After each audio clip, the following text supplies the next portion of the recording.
Queen of the jawline, queen of the cheeks, darling, queen of the shoulders, the body, the fashion. And now she's queen of luxury. Do you want to meet her? You can today on Hangar Visits episode 3. Come with me, darling.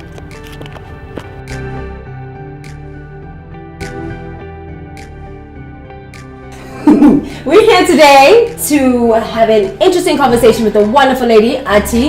I love her wardrobe because it's very asymmetrical inspired, but it also has like a lot of what I've noticed anyway. A lot of black, a lot of white, a lot of strict color, but also just a lot of thought behind the pieces that you buy. So who better to speak to? Very different type of wardrobe. We're here with Athi today, so welcome. And thank you. I'm going straight into it because this is speaking to my whimsical vibe. So I need you to tell me how you dress this, why you love it, where it fits in. Okay, so first of all, I have about 10 of these, different shapes, different cuts. Beautiful. I love them because you can wear them over everything and anything. You can make it whimsical, you can make it corporate. For example, if I put a white shirt underneath this, I wear it to the office. If I wear some jeans and a bra, then it's more of a party casual look. Sometimes I put like a black slip underneath and I wear it as an evening kind of cocktail dress. So it's very versatile, great for summer, like my favorite thing. She said it's versatile, guys. Yes. I saw this and saw one way of wearing it, and then she just explained 5,000 more, darlings. This is what's happening, fashion and the difference between knowing fashion and style, darling. Exactly. First of all, Fabiani doesn't get it wrong.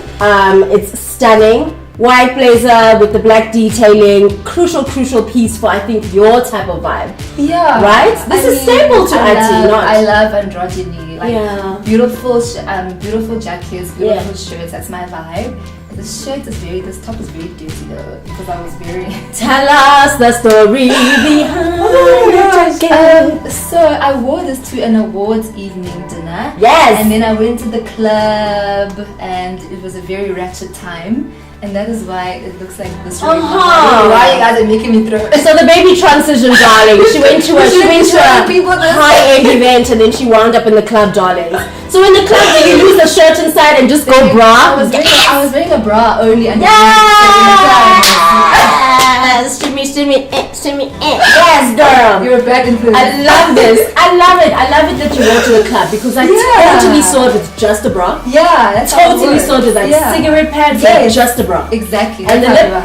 I think I had a nude lip. I don't remember. Yes, I think I had like nude makeup. Yes. I had a beautiful bob. It was stunning. It was so classy. Who are we looking at? What is her story? Okay, so this is very exciting for me. I love this piece so much.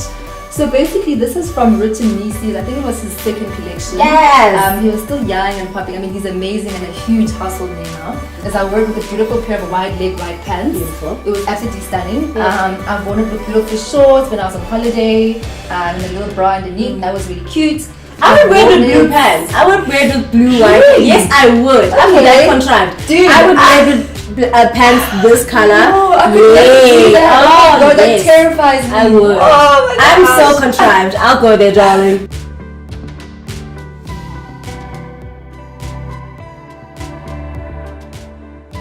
Young people now are redefining what it means to be expensive and to be luxurious and to wear luxury brands.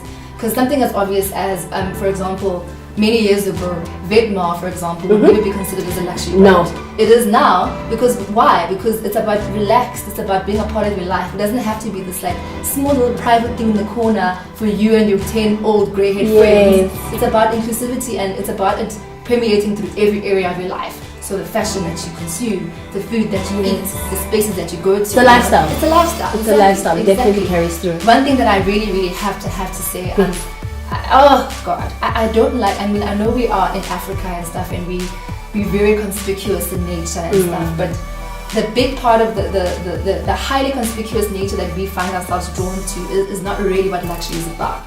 Luxury doesn't shout, it whispers. It whispers gently. You don't have to say, oh my god, I'm wearing Gucci right now. From head to toe. No, look at my money. Exactly. Yes. Exactly. You could be wearing a Gucci item right now. I don't have to know. You know what I mean? It's about how the fabric feels on your skin and how the. But it's about the experience. Exactly. So that's what I really want to get out there with my work, and that it mustn't be this like crass in your face thing. It must be a thing that you do for yourself that permeates from the outside in. speaking of your work, you've moved into a luxury space a few years ago in PR, having worked with some amazing brands, champagne brands and things like that. And now you're in a space where you're back in consulting, but you're doing other things that tie into your dreams. And I know you don't plan ahead too much, which I think is beautiful. Which I think is so beautiful. No, that's why I'm placing it perfect because I know you're not haphazard, but I do appreciate that there's a quality of you that kind of goes with the flow that life is taking you to. And so with the luxury experience that you have and where you are now with branding and stuff, you've moved into a place where you're talking, where you're the person who is talking to people. I know. How did that happen? And what are you saying?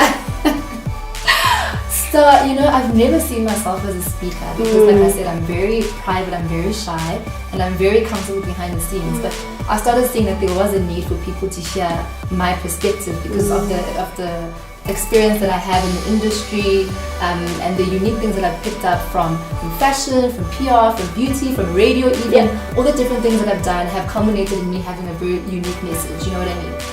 I like speaking to creators and letting them know that the journey that they're on is not necessarily as how do I put this?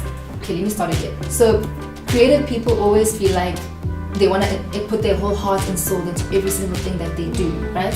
And they have this belief that if I work hard enough, somebody will see it. You don't have to kind of focus on the self-promotion side of things.